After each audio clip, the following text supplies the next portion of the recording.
Yeah, hello, our people, the Yoruba people, the OYOIWA Abaores, the people of the book, the Hebrews, the Abaores. Yeah, I saw right now the Heritage TV.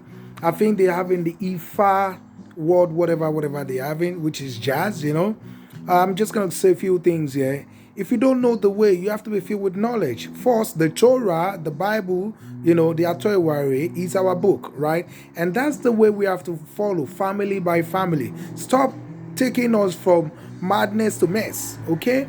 You'll be Christian today, Mashalashi tomorrow, and Ogun tomorrow. That wouldn't work for the Yoruba nation. Anyway, not everybody will be saved. Not of all Isheriala of Isheriala. So this is to tell you that we don't need the Ogun in this matter. We don't need Mashalashi. We don't need the churches. We need the original Torah, the laws of Moses and Christ. That's it. We follow that and we'll be saved. Praise the Oluwaye.